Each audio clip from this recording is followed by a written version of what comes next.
welcome to our presentation this evening on hypothesis testing, type 1 and 2 errors. I'm Amanda. Kyle. Meow.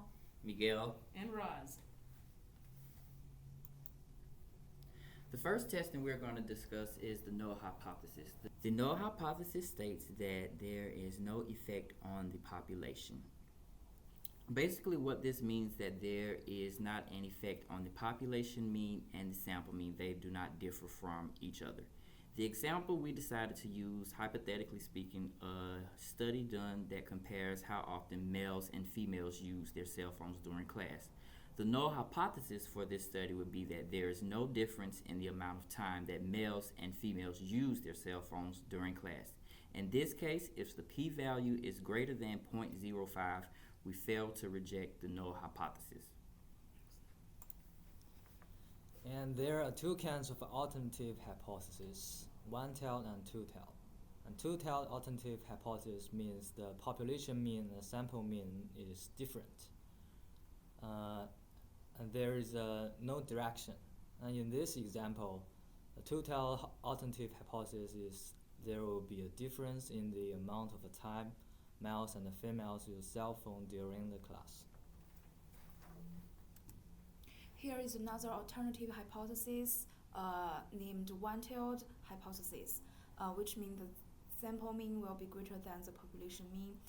We can also explain that we expect one group mean is greater than another group mean. Here is our example. Amount of time males use cell phones during class is greater than female use cell phone during class. And so to summarize these two hypotheses, when p-value is lower than 0.05, we reject the null hypothesis. When p-value is greater than 0.05, we fail to reject the null hypothesis. Okay, we're going to move on to errors. I'm going to address type 1 error. Well, type 1 error, as you may all see, simply states we reject the null hypothesis when it was accurate, false positive. Well, we all know it's a little bit more complicated than this. So you can look at the example here, but I'm going to share a different example with you. So imagine thinking that you're pregnant. So you grab your significant other, you run to the convenience store, buy a pregnancy test, and the test says, yes, you're pregnant. Darn, time to make a doctor's appointment. So you're sitting there waiting for the doctor. Doctor finally comes in and he says with a big smile, congratulations, you're not pregnant. That was a false positive. So a possible solution for this is to lower the alpha level to a more conservative percentage, like 0.01, as you can see down here. Okay, our other type of error is a type 2 error. This is, in a way, the opposite of the type 1 in that we failed to reject the null hypothesis when it was actually false. This is a false negative. And put another way, we concluded that there was no difference between the two means when there actually was one.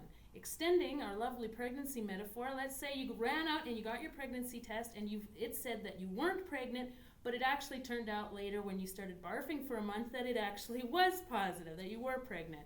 So that would have been a false negative. The possible solution in this case is to increase the power of the test. There are a couple ways to do it. The most common is to increase your sample size, but you can also improve the instrument, in some cases at least, improve the instrument that you're using to do the study. And here's a helpful graphic that we found from David 2004, which is a handbook of parametric and non-parametric statistical procedures. This section here shows the actuality of the null hypothesis, whereas this shows your judgment of the null hypothesis. So when the null hypothesis is valid or true, but you reject it, that's a type 1 error.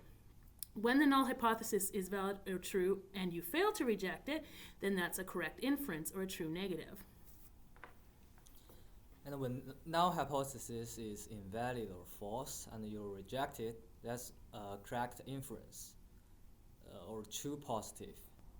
And if you fail to reject it, that's type 2 error or false negative.